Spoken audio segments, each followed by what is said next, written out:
सखी सहेली।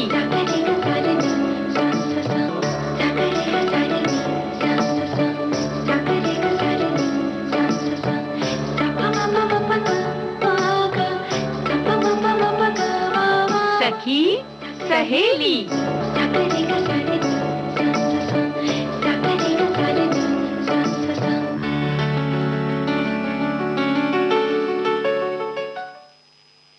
सखी सहेली सुनने वाली सभी सखियों सहेलियों को नेहा शर्मा और प्यारी बुआ का नमस्कार। तो प्यारी बुआ, आज हम आ तो गए सखी सहेली करने के लिए और बड़े दिनों के बाद आपसे हम मिलने के लिए आए हैं, है ना? सभी से मिलने के लिए आए सभी से मिलने के लिए आए। यही तो हम कह रहे हैं कि अभी सारे श्रोता हमारे नाराज हो जाएंगे भाई। तो हम लोग जब एक भी कोई कम हो जाता है तो मजा तो नहीं आता है। तो भाई श्रोताओं, आपका भी उतना महत्व है और प्यारी बुआ के संग संग दुलारी नेहा का भी उतना ही महत्व है।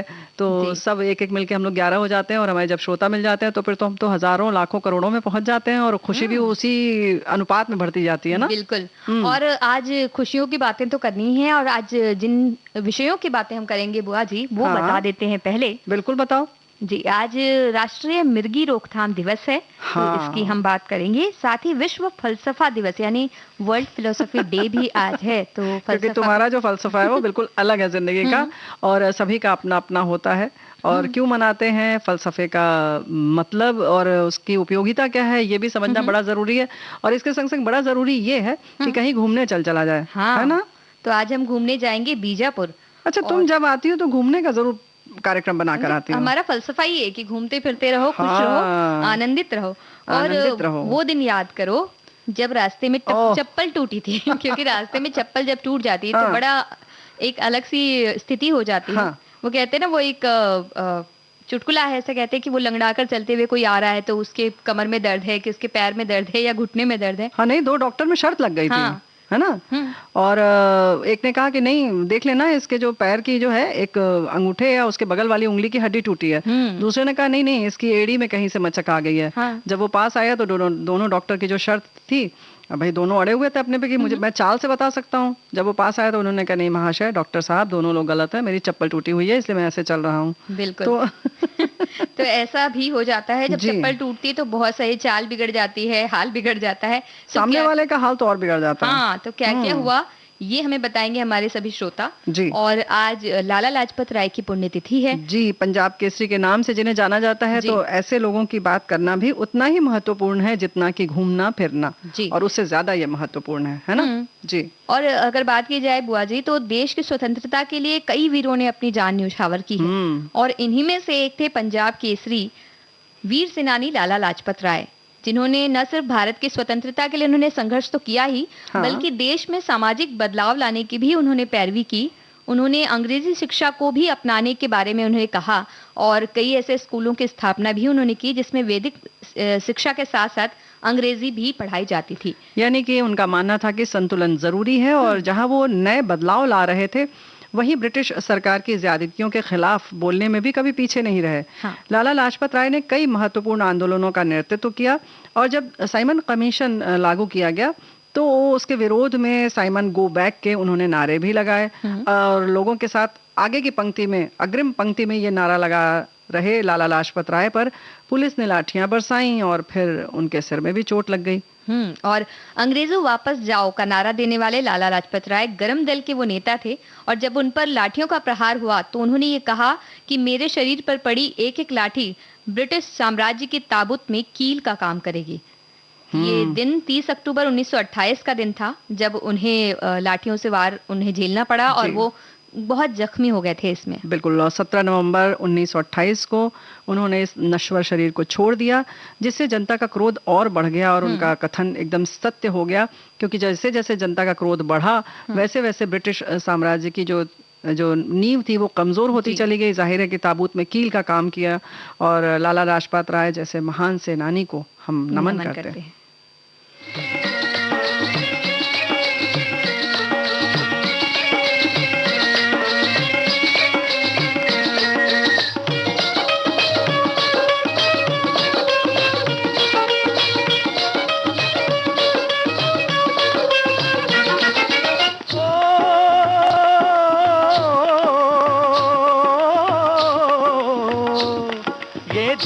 वीर जवानों का, अलबेलों का, मस्तानों का, इस देश का यारो, इस देश का यारो क्या कहना, ये देश है दुनिया का गहना।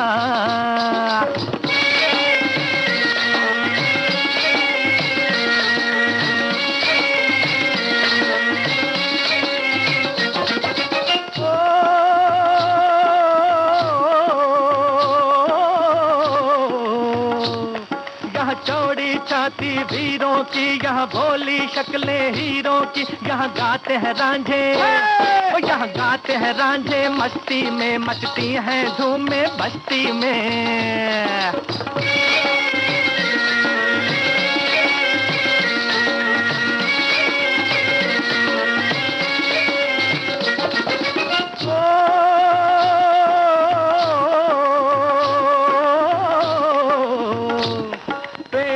बहारे झूलों की, राहों में कतारे फूलों की, यहाँ हंसता है सावन, यहाँ हंसता है सावन, बालों में खिलती हैं कलियां गालों में।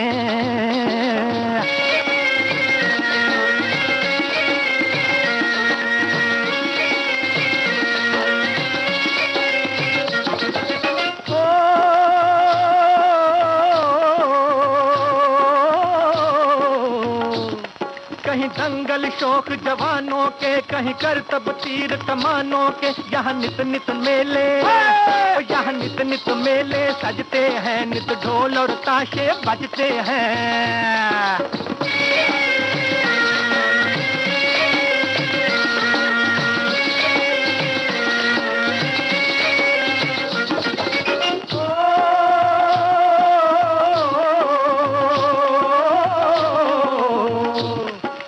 भर के लिए दिलदार है हम, दुश्मन के लिए तलवार है हम, मैदान में अगर हम डट जाए, मुश्किल है कि पीछे हट जाए।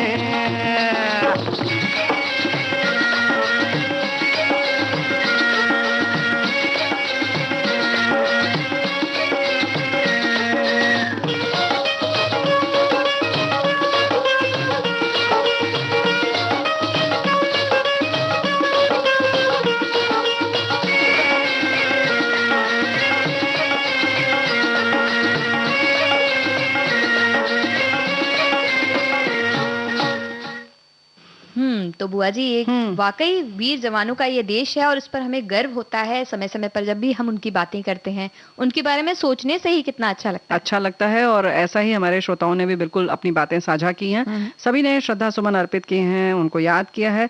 दिलबर के लिए दिलदार हैं हम, दुश्मन के लिए तलवार हैं हम, दिलबर के लिए दिलदार हैं हम, दुश्मन के लिए तलवार हैं हम, मैदान में अगर हम होए, मैदान में अगर हम डट जाए, मुश्किल है कि पीछे हट जाए। तो भाई ये जो गीत होते हैं या बातें होती हैं, वो कहीं ना कहीं वो जज्बा फिर से पैदा कर देती हैं। बिल्कुल। और हमारे एक और साथी ने तो बहुत ही अच्छी कविता में पूरी बात लिख भेजी है। वो लिखते हैं, लाला लाजपत राय देशभक्त महान, आजादी के लिए दिया हर बलिदान, 1928 में साइमन कमीशन का किया बहिष्कार, प्राणों की बाजी लगा दी, भारत से करते थे इतना प्यार, प्रिय नेता के मरने का सबको गम था, हर देश प्रेमी में बदला लेने का दम था, चंद्रशेखर आजाद, भगत सिंह, राजगुरु और सुखदेव ने प्रतिज्ञा ली, ठीक 1 महीने बाद सैंडर्स की हत्या कर डाली, उस दिन भारत के उगते सूरज में गजब की थी लाली, लाला लाजपत राय की ये कुर्बानी रंग लाई, स्वतंत्रता का सवेरा अपने संग लाई, गुलामी के दिन दूर हुए आजादी आई, हर हिंदुस्तानी के चेहरे पर खुशियां लाई, लाल बाल पाल देशभक्त की पहचान, लाला लाजपत राय, बाल गंगाधर तिलक और विपिन चंद्र पाल त्रिमूर्ति महान, डीएवी स्कूल और कॉलेज बनाकर दिया देश के शिक्षा और विकास में महत्वपूर्ण योगदान। क्या बात है, वाह वाह। ऐसे ही बाकी जो बातें हमने बताई हैं, उन्हीं सबको बताते हुए हमारे बहुत सारे साथियों ने संदेश भेजा है। कुछ कुछ चीज़ें जो अलग हैं वो बता देते हैं। उनका जन्म पंजाब के फिरोजपुर ज़िले के डुडिके गांव में हुआ था, और उन्होंने ये भी लिखा है कि उनकी देशभक्ति के लिए उन्हें पंजाब केसरी और लॉयन ऑफ पंजाब का खिताब दिया गया था। और एक बैंकर भी थे, उन्होंने देश को पहला स्वदेशी बैंक दिया। पंजाब में लाला लाजपत राय ने पंजाब नेशनल बैंक के नाम से पहला स्वदेशी बैंक जो था उसकी नींव रखी थी। तो भाई इस तरीके से जो जानकारी और है वो हमारे साथी उसमें बढ़ोतरी उसकी कर रहे हैं। अच्छा लगता है, बहुत बहुत धन्यवाद आप सबको। और आज राष्ट्रीय मिर्गी रोकथाम दिवस है। हाँ। जो एक बीमारी है मिर्गी और इसके संबंधित किस तरह से इससे संबंधित जानकारी लोगों तक पहुंचे, इसके लिए ये दिवस मनाया जाता है। प्रतिवर्ष 17 नवंबर को राष्ट्रीय मिर्गी दिवस मनाया जाता है ताकि इस विषय में लोगों की जागरूकता पैदा की जा सके। एक तरह का मस्तिष्क क्रॉनिक रोग है ये, और इसकी पहचान होती है जब बार बार दौरे पड़ते हैं, उससे इसकी पहचान होती है। और ये दौरे इसलिए पड़ते हैं क्योंकि उस समय में व्यक्ति के मस्तिष्क की कोशिकाओं में अचानक असामान्य रूप से अत्यधिक विद्युत संचार की स्थिति होती है। इसे संभालना मुश्किल है और जिस व्यक्ति के साथ ऐसा होता है वो इस दौरे में बेहोश तक हो जाता है कई बार। तो कुछ लक्षण की बात जैसे है, तुमने जैसे शुरू किया तो हमारे साथी ने लिखा है, हम बता देते हैं। मुंह से झाग निकलना, चक्कर आना, शरीर में जकड़न, बेहोशी जैसी लक्षण जो है मिर्गी की ओर इशारा करते हैं। मिर्गी ब्रेन से जुड़ा एक क्रॉनिक रोग है और दौरे पड़ते हैं। ब्रेन की सेल्स असामान्य रूप से केमिकल रिएक्शन होने के कारण दौरा पड़ता है। और मिर्गी रोग किसी को भी हो सकता है, यदि समय रहते इसका इलाज कराया जाए तो छुटकारा पाया जा सकता है। लेकिन अभी भी भारत में ऐसे कई क्षेत्र हैं जहां मिर्गी को तंत्र मंत्र और जादू टोने से ठीक करने की कोशिश की जाती है। जागरूकता की कमी के कारण लगभग 3/4 लोग आवश्यक ट्रीटमेंट से वंचित हैं। लोगों की सोच को बदलने और रोग के प्रति जागरूक करने हेतु हर वर्ष 17 नवंबर को नेशनल एपिलेप्सी डे मनाया जाता है। इसके माध्यम से शहर, गांव और कस्बे में कई जागरूकता कार्यक्रम आयोजित किए जाते हैं। बिल्कुल, जैसे कि बुआ जी आपने कहा कि किसी तरह से वो उसका सही इलाज नहीं करवाते, इसकी वजह से वो लोग जो हैं वो ठीक नहीं हो पाते। पर विश्व स्वास्थ्य संगठन के आंकड़ों के अनुसार अगर बात करें तो विश्व में तकरीबन 50,000 लोग इस बीमारी से पीड़ित हैं, पर बहुत से लोग ये नहीं जानते कि इसका इलाज भी संभव है। हाँ, यही तो हम कह रहे हैं कि जैसे इन्होंने लिखा ना, तंत्र मंत्र से करवाते रहते हैं और ये सोचते हैं कि कुछ ऊपरी, जो कहते हैं आमतौर पे बोलचाल में कहा जाता है ना कि इसमें कुछ ऊपरी कुछ किसी ने कर दिया। हाँ। क्योंकि कुछ उस तरह से दिखता है तो लोगों को असामान्य सा लगता है, तो ऐसा लगता है।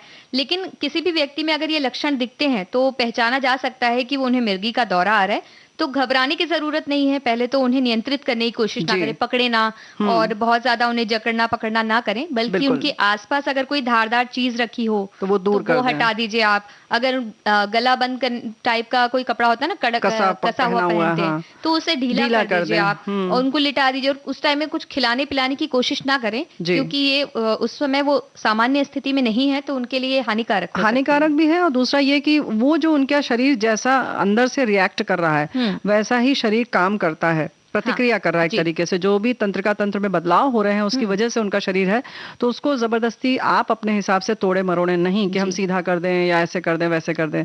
तो जैसे बताया ना कि जो भी आसपास चीज लगता है कि हाँ अगर गिरे तो इससे चोट लग जाएगी, उससे चोट लग जाएगी, तो उन सब चीजों को दूर कर दें। उन्हें ऐसी चीजें दें कि जैसा उनका शरीर जा रहा है वैसे ही करे, लेकिन बाकी समस्या और ना उठ जाए, ऐसा ध्यान रखें, है ना। और जब तक पीड़ित व्यक्ति को चिकित्सा नहीं मिलती तब तक उनके पास आपको बने रहना चाहिए, ताकि उन्हें किसी तरह की हानि ना हो। और उनको ज्यादा से ज्यादा सोने दें, आराम करने दें। और इसका उपचार है, जैसा कि हमने कहा ही कि मिर्गी का उपचार है, तो किसी को भी अगर इस का उपचार तुरंत मिलना शुरू होता है तो ज्यादा फायदेमंद होता है। तो जैसे ही आपको पता चला कि इन्हें मिर्गी का दौरा पड़ता है, अगर आप तुरंत उपचार करवाना शुरू कर दें तो उनको बहुत ही जल्दी आराम मिल जाता है और पूरी तरह से कभी कभी ठीक भी हो जाता है। या उसकी जो कहते हैं ना कि आवृत्ति होती है, जो दौरे जैसे अगर दिन में 3 बार पड़ रहे हैं, 2 बार पड़ रहे हैं, हफ्ते में 3 दिन पड़ रहे हैं, तो उसकी जो है फ्रिक्वेंसी कम हो जाती है, तो उसकी संख्या कम हो जाती है। तो यही बहुत है, जहां आप परेशान होते हैं बार बार उससे बच जाते हैं। तो भाई जैसे कि बेहोशी आती हो, हाथ में अजीब सी सुई या पिन चुभने जैसा एहसास हो रहा हो आपको, मांसपेशी और चेहरे की जो मांसपेशियां होती हैं, हाथ पैर की मांसपेशियां होती हैं, उसमें कहीं से आपको जकड़न लग रही हो, तो आप थोड़ा मतलब सतर्क हो जाइए, डॉक्टर से मिलिए, चिकित्सक से मिलिए, और किसी भी तरीके के तंत्र मंत्र में न पड़े भाई। ये झाड़ फूंक ये सब चीजें हैं उसमें ना पड़े। ये बिल्कुल सीधी सीधी बीमारी है, इसका इलाज है, दवाएं हैं, दवाएं समय से लें। और भाई देखो, ये तो वर्ल्ड फेमस बात है ना कि हम लोग भी तो इसीलिए बता रहे हैं कि जागरूकता और बढ़े, है ना। और ये भी बात है बुआ जी कि इसमें जब दवाइयां लेना शुरू करते हैं तो फायदा होने लगता है। लेकिन ऐसा नहीं कि शुरुआती फायदे को देखकर दवाई बंद कर दी जाए। तो अगर आपको लग रहा है कि आप ठीक नहीं, 2 बात है, तो भी डॉक्टर को आप दिखाएं, है ना। हाँ, यही तो हम कह रहे हैं, 2 बात है। लेकिन इसमें एक बात ये होती है, इसलिए भी दवा आदमी छोड़ देता है, कोई फायदा ही नहीं मिल रहा है, तो भी धैर्य से इलाज करवाते रहे। धैर्य धरना होगा। अगर आपकी सेहत में सुधार आता जा रहा है तो भी आप डॉक्टर को दिखाकर ही दवाई बंद करें, क्योंकि वो लंबे समय तक इसकी दवा चलती है। लेकिन एक बार अगर आपको आपको पूरी तरह से इससे छुटकारा मिल जाए, इसके लिए आपको धैर्य बनाए रखना होगा। मतलब और अगर ऐसा नहीं है कि आपको आराम नहीं मिल रहा है, हो सकता है किसी को थोड़ा देर में मिले, क्योंकि हो सकता है कि आपकी जो बीमारी है ज्यादा पुरानी हो, ज्यादा जड़ उसकी मतलब दूर तक चली गई हो, तो हो सकता है समय लगे। तो उसमें भी धैर्य बना के रखिए और बहुत धैर्य से इसका इलाज करिए। स्वस्थ रहेंगे, खुश रहेंगे तो हम गीत गुनगुना सकेंगे।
तो खुशी खुशी में बहुत सारी चीजें हो जाती हैं बुआ जी।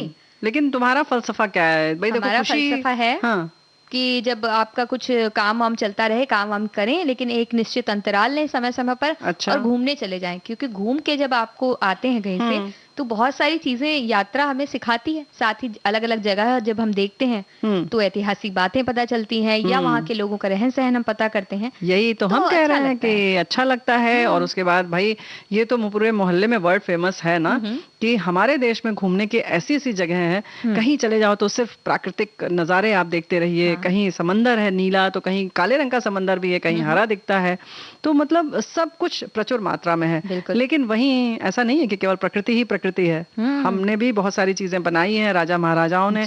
तो ऐसे भी पर्यटन स्थल हैं जैसे कि बीजापुर है। और ये जो है, हम जिस बीजापुर की बात कर रहे हैं, तुम दूसरी जगह मत चले जाना, भटक ना जाना। ये कर्नाटक का प्रसिद्ध पर्यटन स्थल है जिसे विजयपुरा के नाम से भी जाना जाता है और ये ऐतिहासिक शहर है, इसलिए सांस्कृतिक वास्तुकला स्मारकों के मामले में बहुत समृद्ध है ये। और ये बेंगलोर से 550 किलोमीटर की दूरी पर है, तो यहाँ पहुंचना बहुत आसान है क्योंकि निकटतम एयरपोर्ट है बेलगाम में और रेल और सड़क मार्ग से जाना भी सुलभ है। और जाने का समय भी बुआ जी अभी चल रहा है क्योंकि अक्टूबर से मार्च के समय सबसे अच्छा माना जाता है यहाँ जाने के लिए। रहता है, हमें लगता है सब जगह यही रहता है। आप अच्छे से घूम सकते हैं, बस सामान थोड़ा बढ़ जाता है क्योंकि वो ठंड की सारी चीजें लेनी होती है। अरे वो तो बहुत मुश्किल चीज है, लेकिन ठीक है, खाना पीना भी तो अच्छे से हो जाता है, फिर आप थकते नहीं हैं, चीजें खराब नहीं होती हैं, खाने पीने की चीजें पसीने पसीने नहीं होते हैं, कितना अच्छा लगता है। और अब हम जब बीजापुर पहुंच गए, क्योंकि पहुंचना आसान है, तो फिर घूमने की कई जगह है, तो ऐतिहासिक इमारतों से हम घूमना शुरू करते हैं। क्योंकि जब बीजापुर का जब हम नाम लेते हैं तो सबसे पहला नाम गोल गुम्बद का आता है। हाँ, गोल गुम्बद का जिक्र होता है। ये आदिल शाह का भव्य मकबरा है और दुनिया का दूसरा सबसे बड़ा मकबरा है। और इसके बाद आप जा सकते हैं बीजापुर के ताजमहल, यानी कि इब्राहिम का रोजा जिसे कहा जाता है। और इसकी वास्तुकला अगर आप देख लेंगे तो मतलब ताजमहल की प्रेरणा मिली है। आप मतलब ऐसा लगता है कि ताजमहल से ही प्रेरणा लेकर ही बनाया गया है। ये मकबरा है आदिल शाह द्वितीय की रानी का। और मलिके मैदान जब आप जाते हैं तो मध्यकालीन तोप यहाँ देख सकते हैं। बुआ जी, इस तोप का वजन 55 टन है और ये 4 मीटर लंबी है। सोचिए, नाम सुन के या उसके बारे में जानकर इतनी उत्सुकता हो रही देखने के लिए। और 5 मीटर तो बहुत हो गया। और कहते हैं कि जब ये चलती थी तो उसकी आवाज इतनी तेज होती थी, उससे बचने के लिए लोग पानी में डुबकी लगाकर बैठते थे ताकि कम आवाज जाए। और इससे ज्यादा भी आश्चर्य ये तब होगा जब आप पहुंचेंगे बीजापुर किले में। 50 फीट की खाई के अंदर इसे बनाया गया है और इससे पहले विजपुरा किले के नाम से भी जाना जाता था। विजपुरा किले के नाम से जाना जाता था। अच्छा नेहा बिटिया, एक बात और है कि अभी इस बात से ये भी पता चल गया कि अगर आपको आवाज से बचना है तो पानी के अंदर बैठ जाइए। तो पानी के अंदर आवाज नहीं जाती, या गोलियां आदि भी जो जाती हैं तो वो जो उनका निशाना टेढ़ा हो जाता है, गति कम हो जाती है और दिशा भी बदल जाती है। तो क्या अच्छी बात आपने बताई। तो अब जब भी आवाज से बचना हो तो पानी के अंदर जाएंगे, लेकिन उसके पहले तैरना भी सीखना जरूरी है कि ऐसा ना हो कि तैरना नहीं आता और हम पानी के अंदर चले जाएं। नहीं, किनारे पे रहना। और ये बीजापुर किले के बारे में कितना अच्छा, 50 फीट की खाई के अंदर इन्होंने किला बना दिया। बहुत बड़ी बात है। जबकि किला बनाते हैं बहुत ऊंचाई पर, पहाड़ी पर आमतौर पर, उसके चारों तरफ खाई रखते हैं ताकि जो दुश्मन है कभी अगर आक्रमण करे तो न चढ़ सके। खैर, ये किले की खासियत है, यहाँ अलग अलग राजवंशों का शासन रहा, तो सभी ने क्या किया कि अपनी अपनी संस्कृति के अनुसार अलग अलग संरचनाएं बनवाई। तो जैसे होता है, शैली अलग अलग हो जाती है, तो आपको अलग अलग शैलियां एक ही छत के नीचे नजर आएंगी। तो ये बहुत अच्छी जगह है कि हम वहां जाएं और एक साथ बहुत सारी शैलियों को देखें और उनकी भिन्नता भी हमें समझ में आ जाएगी। और गगन महल की बात अगर हम करें तो ये आकर्षक वास्तुकला के लिए जाना जाता है। और अगर महल जो है वो अपनी ऐतिहासिक पहचान रखता है। तो बीजापुर की जुम्मा मस्जिद जो है वो दक्षिण भारत की सबसे पुरानी और सबसे बड़ी मस्जिदों में से एक है। तो भाई ये देखने लायक जगह है। और बीजापुर में एक अधूरी संरचना है, 12 कमान। ये एक मकबरा है और अधूरा होने के कारण इसकी खूबसूरती बढ़ गई है। गुम्बद के लिए बन रही संरचना अधूरी है और वो 12 धनुषनुमा आकृति है, इसलिए इस जगह को 12 कमान कहते हैं। जी, और अब हम वहां तक गए हैं तो कुछ अच्छी चीजें अपने साथ लेकर आए। तो बीजापुर अगर आप गए हैं तो शॉपिंग करने के लिए यूं तो बहुत सारी चीजें हर जगह मिलती हैं, लेकिन जो खास है वो है स्थानीय हस्तशिल्प और कलाकृतियां जो आप अपने साथ लेकर आ सकते हैं। ये बात तो है। और एक बात तो हम जरूर कहेंगे कि बीजापुर जो है, जब मतलब बीजापुर जाएं, चाहे जो भी जगह आप जाते हैं, वहां पर जो भी स्थानीय चीजें हैं उनको जरूर खरीदना चाहिए। एक तो आपका जो आपका संग्रह है उसमें इजाफा होता है, बढ़ोतरी होती है। उसके संग संग जो वहाँ के स्थानीय कलाकार हैं उनको प्रोत्साहन मिलता है। अगर आपने नहीं खरीदा तो जाहिर है कि उनका कौन खरीदेगा, या उनकी आमदनी का जरिया वही है ना। और हमारे एक साथी कह रहे हैं कि बीजापुर घूमने जा रहे हैं तो अच्छी क्वालिटी की चप्पल पहनकर जाएं। अच्छा, ताकि टूटे ना, और मिर्गी आने पर चप्पल नहीं सुंघाए, कोई फायदा नहीं होता इसका, ये भी उन्होंने कही है। क्या बात है। तो भाई एक तरह से इन्होंने आज के हमारे सभी विषय को समाहित कर लिया और ये भी संदेश दे दिया कि अक्सर ये भी प्रचलित है, मिथ है, भ्रांति है कि जिसको मिर्गी आ रही है उसको चप्पल लोग सुंघाने लगते हैं, जूता सुंघाते हैं, तो वो ना करें, बिल्कुल कारगर नहीं है। लेकिन इस समय गीत सुनना तो कारगर है। हाँ।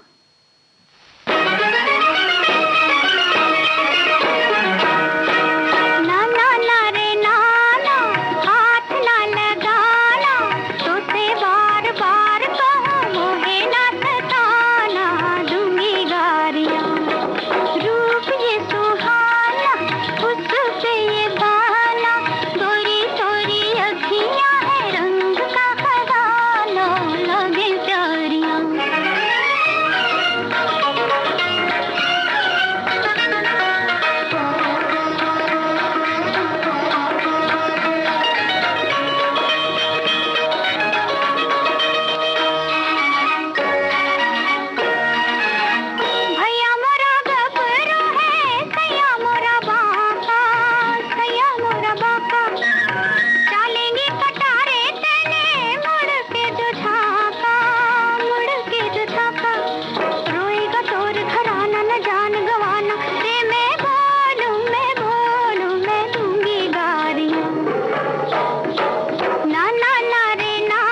लेकिन असली तरह से सताया जाता है कब बुआ जी, ये बताइए?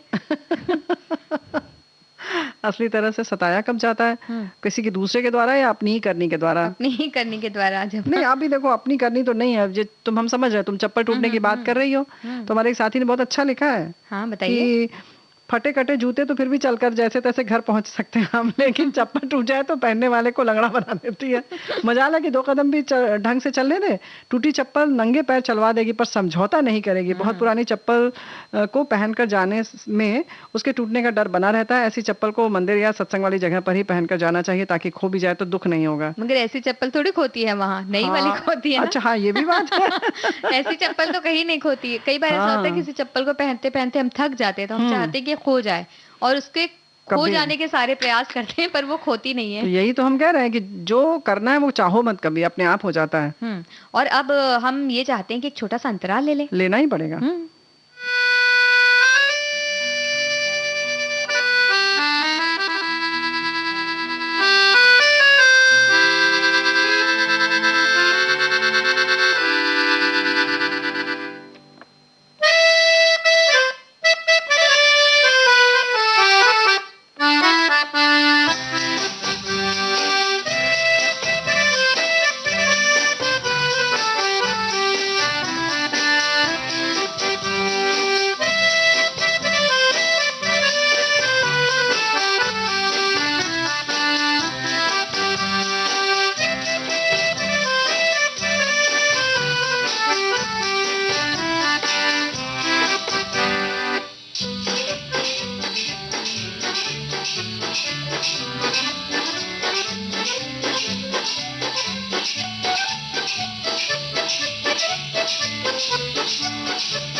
अंतराल के बाद एक बार फिर से आप सभी का स्वागत है। आप सुन रहे हैं कार्यक्रम सखी सहेली। तो प्यारी बुआ, ये चप्पल जूते की जो बातें हुई, तो हमारे साथी ने सारे विषयों को जोड़कर एक संदेश बनाकर भेज दिया। क्या? वो लिख रहे हैं, सारे विषय रोचक, महत्वपूर्ण, जिंदगी का फलसफा, खुश रहिए जैसी भी जिंदगी है। जब घूमने जाएंगे तो हम खुश रहेंगे, लेकिन चप्पल टूट जाएगी तो ये बड़ा मसला हो जाएगा। इस पर ध्यान देना होगा। घूमने के लिए हमें चप्पल का नहीं, आरामदेह मजबूत जूते का प्रयोग करना होगा। करना तो चाहिए, लेकिन सब जगह ये नहीं चल पाता है मैडम, क्योंकि कई जगह खोलना भी पड़ता है ना, खोलना पड़ता है। और जब रेत पे चलो, समंदर के किनारे जाओ, तो कैसे जूता पहन के जा सकते हो? हाँ, ये भी बात है। लेकिन तो चप्पल का काम तो चप्पल ही करती है। ऐसा नहीं कि टूट जाएगी कि डर से हम चप्पल को छोड़ दें। चप्पल भी दुखी हो जाएगी। तो हम तो किसी को दुखी नहीं कर सकते, आपको भी नहीं दुखी कर सकते। चलिए, जहाँ जूता चलेगा वहाँ जूता चलाएंगे, और जहाँ चप्पल चलेगी वहाँ चप्पल चलाएंगे, मतलब पैर में। ये कितना अच्छा फलसफा है जीवन का कि जहाँ जो चले वहाँ उससे काम ले, जीवन में जो मिल रहा है उसके साथ खुश रहें। जी, और ये फिलॉसफी की बात हो गई। और हमारे एक साथी ने इसी से शुरुआत की है कि वर्ष 2002 में यूनेस्को ने विश्व दर्शन दिवस मनाने की परंपरा प्रारंभ की। वर्ष 2005 में यूनेस्को सम्मेलन में यह निश्चय हुआ कि प्रत्येक वर्ष विश्व दर्शन दिवस नवंबर महीने के तीसरे गुरुवार को मनाया जाएगा।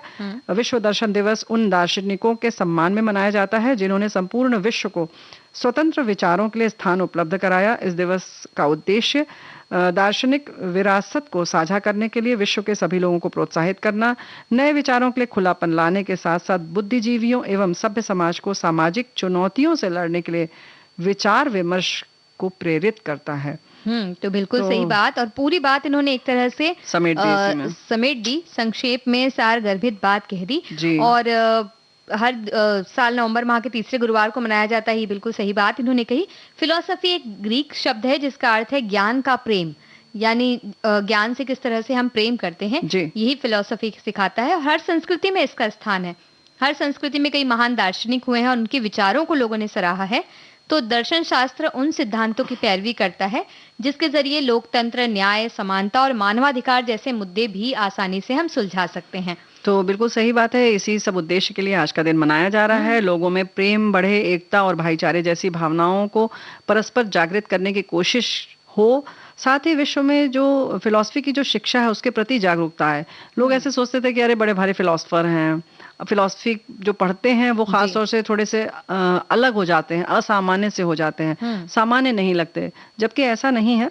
और लोग इसके प्रति जागरूक हों, इस विषय को और पढ़ें। दर्शन शास्त्र के महत्व से लोगों को रूबरू करवाना भी इस दिन का उद्देश्य है जी। और इसके संग संग जैसे अभी हम लोग दर्शन दिवस कहने लगे तो लोग क्या पता बीजापुर दर्शन करने ही चले जाएं, तो ऐसा नहीं है, वो वाला दर्शन नहीं है।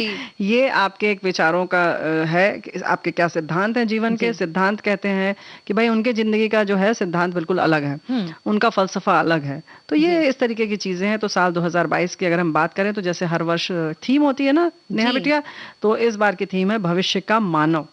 तो किस तरह से भविष्य का मानव अपने जीवन को जिएगा या किस तरह से संसार को देखेगा, हाँ। ये थीम है और उस हिसाब से ये सारी चीजें चलेंगी। और सभी के जीवन का कुछ ना कुछ तो फलसफा होता है, ये प्यारी हुआ कि भाई कैसे करना है। किसी के जीवन का फलसफा होता है कि खाओ पियो और आराम से रहो, हाँ। और किसी का होता है कि दिन भर चिंता करते रहो। अगर चिंता का कोई विषय नहीं होता है तो वो चिंता करते रहते हैं, कहीं ना कहीं से खोज रहते हैं। हमें लगता है कि उनका कुछ फलसफा ही नहीं रहता है, इसीलिए वो व्यस्त रहते हैं चिंता करने में। तो भाई कुछ ना कुछ फलसफा अपना बना लीजिए कि हमें घूमना है, गाने सुनने हैं, काम करना है, पढ़ाई करनी है, खुश रहना है, हाँ। लेकिन दूसरों को तंग करना है ये ना बनाएं कभी फलसफा अपना, है ना। ये वाला नहीं चल सकता है। नहीं, बिल्कुल नहीं चलेगा, बिल्कुल भी नहीं चलेगा। तो खुश रहने के बहाने हम ढूंढते हैं, बहुत सारे तरीके अपनाते हैं। तो 10-11 फलसफा बना सकते हैं क्या जीवन में हम अपने? हाँ बिल्कुल बना सकते हैं। एक तो आपने कटवा दिया कि दूसरों को तंग करना, वो बस तो नहीं रहना चाहिए। ज्यादा तुम कुछ बात करो, इससे अच्छा गीत सुना दो, फिर हम बताते हैं तुमको भी। हाँ जी। संसार से भागे फिरते हो, भगवान को तुम क्या पाओगे, इस लोक को भी अपना न सके, उस लोक में भी पछताओगे। संसार से भागे फिरते हो।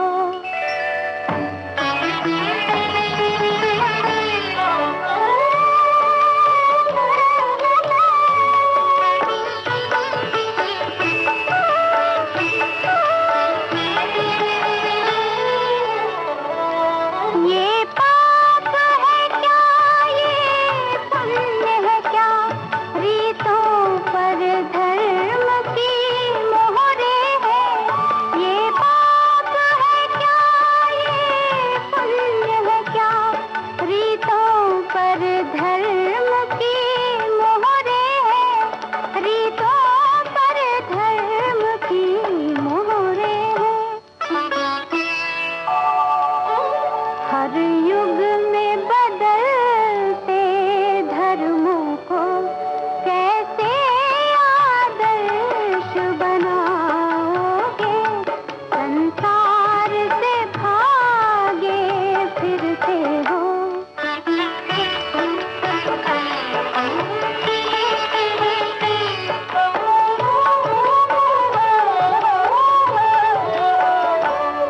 ये भोग भी एक तपस्या है, तुम त्याग के मारे क्या जानो। ये भोग भी एक तपस्या है, तुम त्याग के मारे क्या जानो, तुम त्याग के मारे क्या जानो। अपमान रचेता का होगा, रचना को अगर ठुकराओगे। संसार से भागे फिरते हो।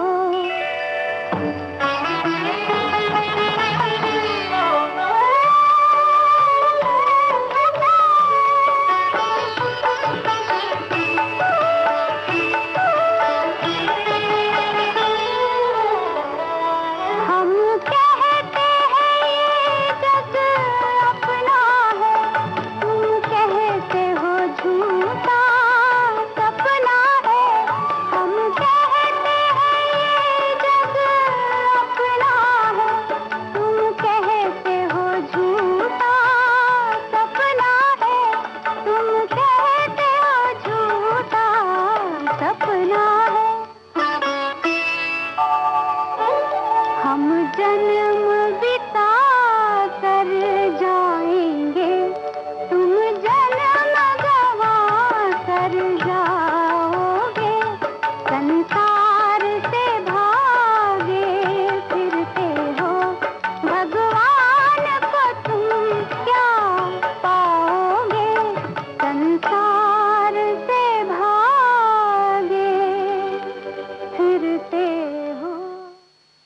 तो संसार से तो तब भाग सकते हैं बुआ जी जब चप्पल ठीक हो, क्योंकि भाग तो इंसान तभी सकता है जब उसके पैर में जो चप्पल जूता है वो उसे परेशान ना करे। नहीं उतार देते हैं तुरंत, जब भागना हो तो उसको तुरंत हाथ में ले लो, नहीं तो वहीं छोड़ दो अगर पुरानी है तो। जैसे तुमने कहा था ना हम पुरानी पहन लेते हैं। लेकिन एक फलसफा और है, हमारे साथी ने लिखा है, जब हमने घूमने फिरने की बात कही, पर्यटन की बात की, तो उन्होंने लिखा है कि जब भी कहीं घूमने जाएं तो अपनी यादें वहां ना छोड़ कर आए, या कोई सामान ना छोड़ कर आए, या गंदगी ना करके आए। तो ये बात बिल्कुल सही है, बहुत अच्छी बात आपने बताई। तो इस बात का ख्याल रखें। जिंदगी का फलसफा ये छोटा छोटा है, जो 11 पॉइंट तुमने बताया ना, 11-12 बनाया जा सकता है, तो उसमें ये लिख लो कि पर्यावरण जो है जहां पर भी हो सके हम उसका पूरा सहयोग करेंगे, पर्यावरण के हिसाब से रहेंगे, प्रदूषित नहीं करेंगे, है ना। और जब चप्पल टूटने की बात आती है बुआ जी, तो हमारे एक साथी कहती हैं क्या कि बड़ा ही रोचक विषय है वो दिन याद करो में। ये यादें हैं उस समय की जब मैं ग्रेजुएशन में थी। रोज रेलवे लाइन पार करके कॉलेज जाना पड़ता था और चप्पल कब टूट जाए पता नहीं, इसलिए हम बैग में कैमरे वाली काली डिब्बी में कोका कील रखा करते थे। हाँ, वो छोटी छोटी काली वाली आती है जो। और एक रोज लाइन पार करके जैसे ही सड़क पर 10 कदम चली कि चप्पल टूट गई।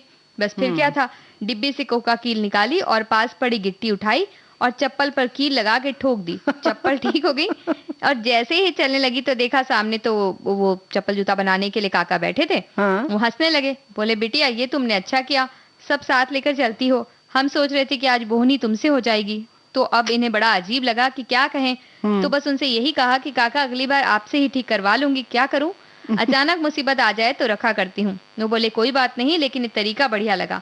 मैं उनको धन्यवाद कहती चल पड़ी कॉलेज की ओर। क्या बात है। लेकिन नेहा बेटी एक बात तो है, जब आप किसी चीज की तैयारी करेंगे इस तरीके की, तो वो होगी भी। अगर तैयार होके जा रहे हैं आप, हाँ, कील नहीं अगर रखी होती तो शायद चप्पल नहीं टूटती। हाँ, चप्पल को भी पता है कि उस कील का और इस्तेमाल कील को भी तो अंदर लग रहा है ना, बैग के अंदर, हम कुछ करें कुछ करें, हमारा कब उपयोग होगा। हाँ, तो हो सकता है गिट्टी को भी लग रहा हो कि हमें भी उठाओ ठोक दो।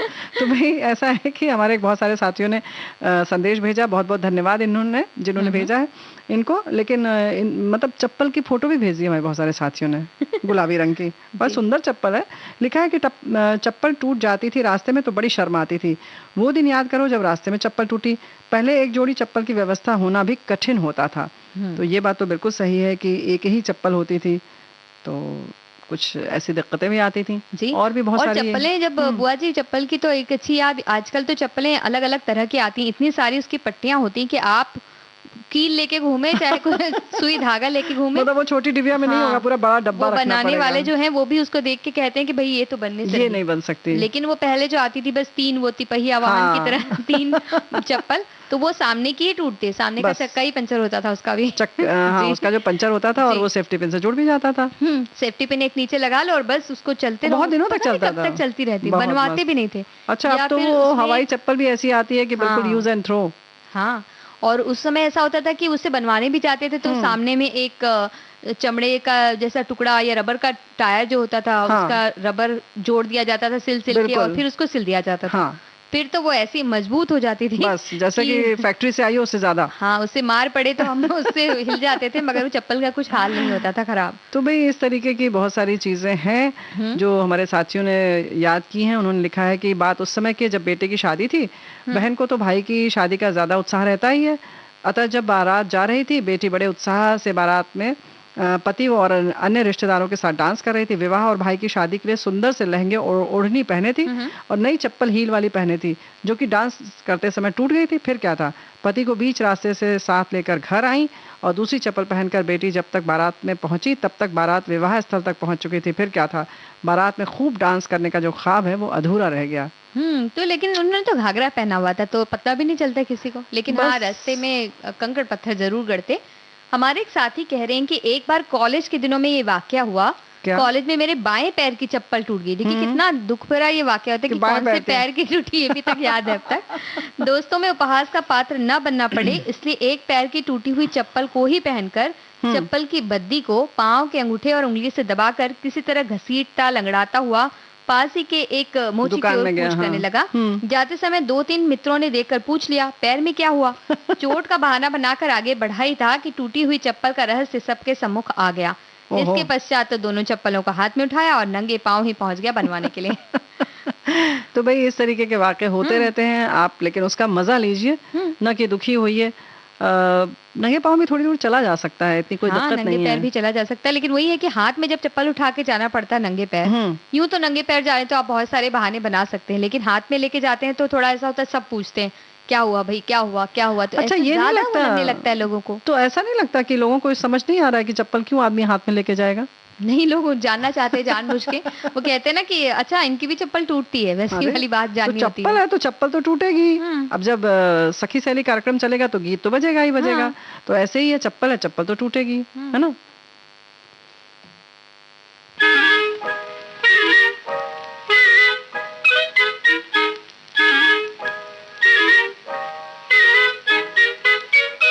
हम तो मोहब्बत करेगा, दुनिया से नहीं डरेगा, चाहिए जमाना कहे हमको दीवाना, अजी हम तो मोहब्बत करेगा, दुनिया से नहीं डरेगा, चाहिए जमाना कहे हमको दीवाना, अजी हम तो मोहब्बत करेगा।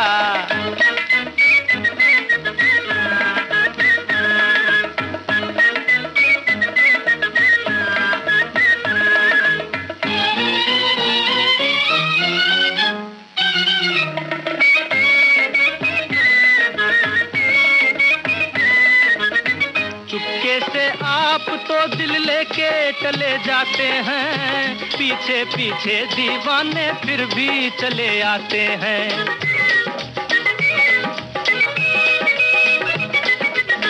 चुपके से आप तो दिल लेके चले जाते हैं, पीछे पीछे दीवाने फिर भी चले आते हैं। मेरी जूती से जूता पालिश करेगा, जूता पालिश करेगा, लेकिन तुम पर मरेगा, चाहिए जमाना कहे हमको दीवाना, अजी हम तो मोहब्बत करेगा।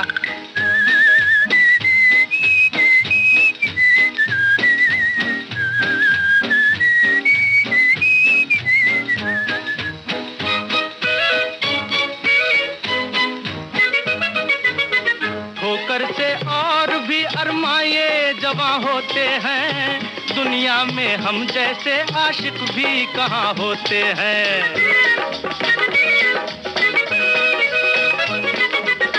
ठोकर से और भी अरमाए जवां होते हैं, दुनिया में हम जैसे आशिक भी कहाँ होते हैं। अरे वाह रे मजनू, लैला लैला करेगा, लैला ओए लैला, लैला लैला करेगा, ठंडी आहें भरेगा, चाहिए जमाना कहे हमको दीवाना, अजी हम तो मोहब्बत करेगा।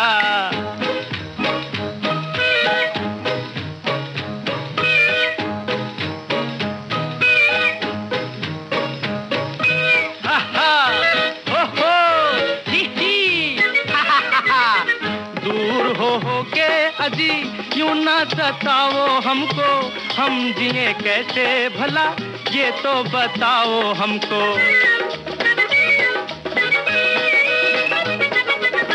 दूर हो के अजी यूं ना सताओ हमको, हम जिए कैसे भला ये तो बताओ हमको। डूब मरो, डूबेगा नहीं तरेगा, छप छप छप छप छप छप छप, डूबेगा नहीं तरेगा, प्यार से हम नहीं डरेगा, चाहिए जमाना कहे हमको दीवाना, अजी हम तो मोहब्बत करेगा, दुनिया से नहीं डरेगा, चाहिए जमाना कहे हमको दीवाना, अजी हम तो मोहब्बत करेगा।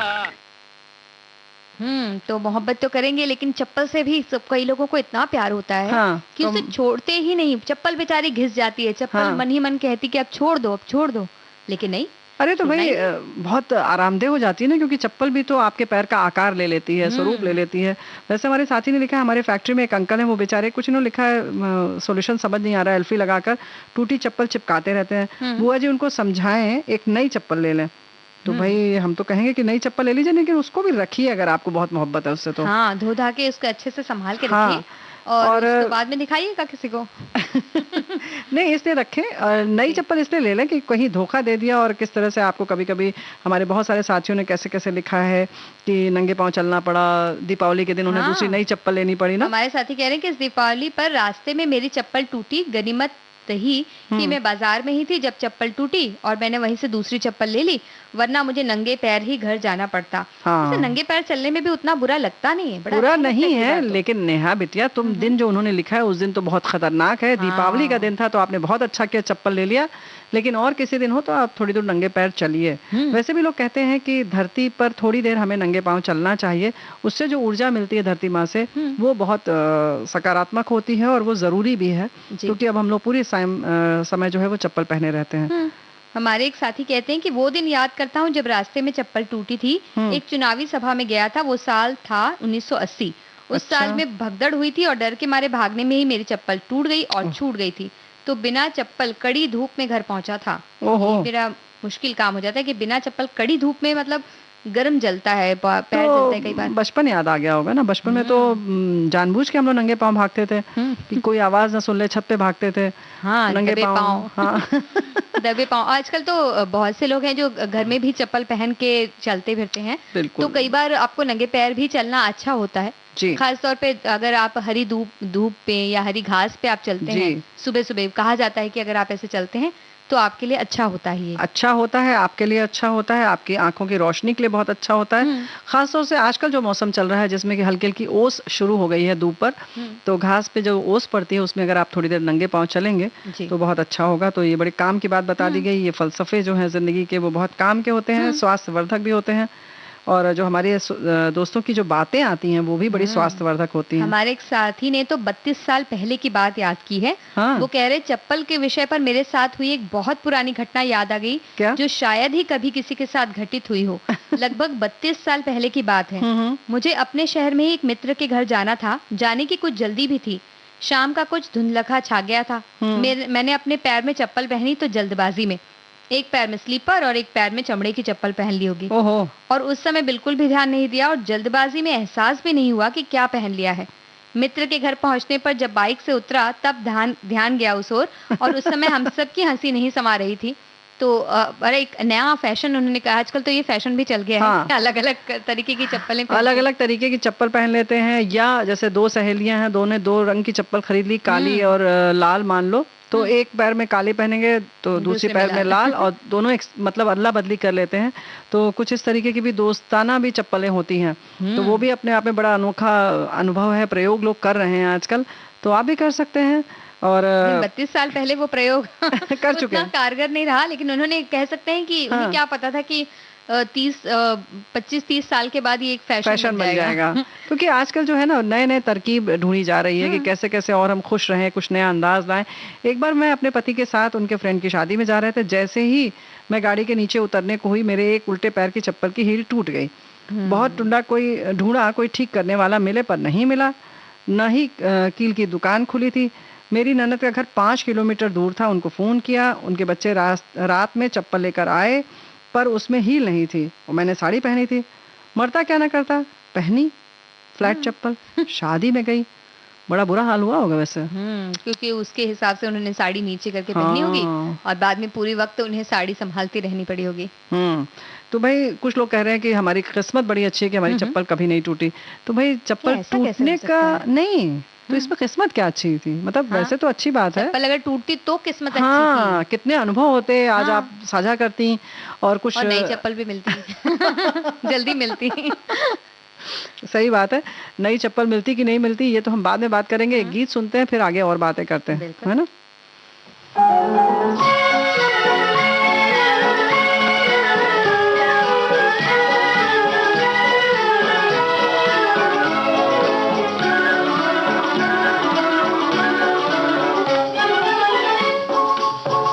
मेरा जूता है जापानी, ये पतलून इंग्लिस्तानी, सर पे लाल टोपी रूसी, फिर भी दिल है हिंदुस्तानी। मेरा जूता है जापानी, ये पतलून इंग्लिस्तानी, सर पे लाल टोपी रूसी, फिर भी दिल है हिंदुस्तानी। मेरा जूता है जापानी।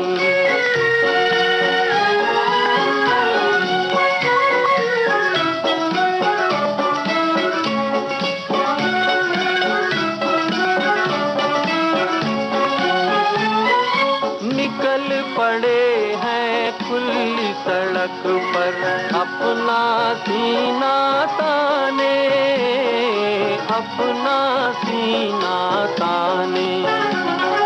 मंजिल कहाँ कहाँ रुकना है ऊपर वाला जाने, ऊपर वाला जाने।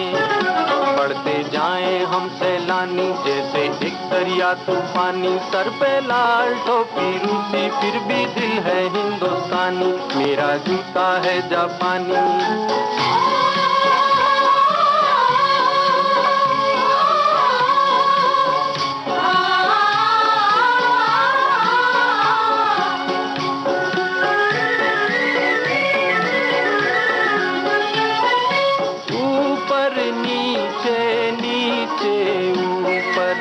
लहर चले जीवन की, लहर चले जीवन की।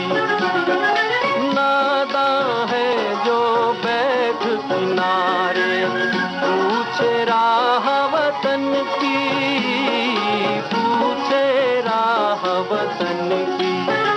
चलना जीवन की कहानी, रुकना मौत की निशानी, सर पे लाल टोपी रूसी फिर भी दिल है हिंदुस्तानी, मेरा जूता है जापानी।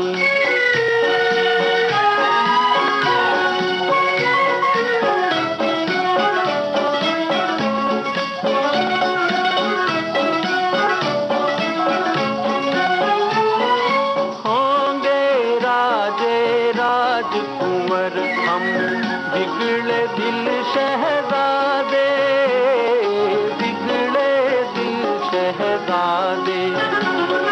हम सिंहासन पर जा बैठे जब जब करे इरादे, जब जब करे इरादे। सूरत है जानी पहचानी, दुनिया वालों को हैरानी, सर पे लाल टोपी रूसी फिर भी दिल है हिंदुस्तानी, मेरा जूता है जापानी, ये पतलून इंग्लिस्तानी, सर पे लाल टोपी रूसी फिर भी दिल है हिंदुस्तानी, मेरा जूता है। दो जूते चप्पलों की बात ऐसी हो गई है बुआ जी, हमारे तो बहुत से साथी हैं वो जूता नया चप्पल जूता लेने के लिए तैयार हो गए जो पुराने चला रहे थे बहुत दिनों से। तुम्ही ने कहा था इसीलिए तैयार हो गए। हाँ, वो कह रहे हैं जब बुआ जी सब लोग जब कह रहे हैं इतना, तो आज नई चप्पल ले ही लेते हैं। तो भाई नई चप्पल लीजिए आप, लेकिन जो होम डिलीवरी वाली चीजें हैं, जो कैश ऑन डिलीवरी होती है, जिसको कहते हैं ना कि आप कोई सामान मंगवाते हैं और आपको आता है कि पैसा वहीं देना है, तो अक्सर आपको ऐसा भी पार्सल आ जाता है जो आपने नहीं मंगवाया है। फिर वो कहते हैं कि आप कहते हैं कि भाई हमने नहीं मंगवाया, वापस ले जाइए। तो ऐसे में वो कहते हैं कि आप को एक हम देते हैं, हम जब तक आप मना नहीं करेंगे हमें फोन पर, तब तक हम नहीं ले जा सकते, इसको आपको कैंसिल करना पड़ेगा। मुझे नहीं पता आपके किसी मित्र ने भेजा होगा, मतलब इस तरीके की बातें आती हैं। तो आपको भी लगता है ठीक है चलो, तो फिर वो आपसे कुछ भेजते हैं, आपके पास ओटीपी जनरेट होता है, यानी आपके पास ओटीपी आता है और आपसे कहते हैं वो ओटीपी हमें दे दीजिए ताकि हम कैंसिल कर दें और हम वापस ले जाए चीज को। तो जब आप ओटीपी जो जनरेट होता है और अगर आप उसे बता देते हैं तो पूरा बैंक अकाउंट आपका खाली हो सकता है। तो वो जिस तरह से पहले अलग फोन पर ओटीपी मांगा जाता है, तो अब एक नया तरीका उन्होंने अपनाया है। बिल्कुल। तो इससे हम यही कहते हैं कि हमारे जो भी श्रोता साथी सखियां जो भी सुन रही हैं, वो सब इससे सावधान रहेंगे। कोई भी अनजान व्यक्ति आता है और आपके पास कुछ पार्सल लाता है और इस तरह की बातें करता है, तो आप बिल्कुल अच्छी तरह से चेक कीजिए, या कहिए कि हमें नहीं लेना, ये जो भी आप आप अपनी बात पर अड़ी रहें और कहें अड़े रहें कि नहीं हमें नहीं लेना है। अगर किसी का नाम है किसी मित्र का, तो उससे जब तक फोन ना कर लें और ये ना घबराएं कि ये व्यक्ति सामने खड़ा है तो इसको कैसे हमें जल्दी से निपटारा करना। नहीं, आप आराम से बैठा दीजिए, हो सकता है तो जरूरत हो तो पानी उन्हें पिला दीजिए, कुर्सी रख दीजिए, लेकिन इत्मीनान से काम करिए।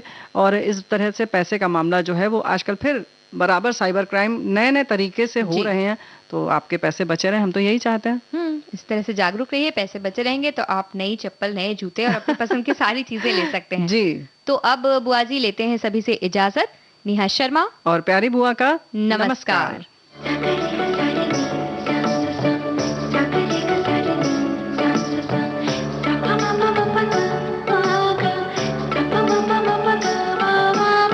सखी सहेली।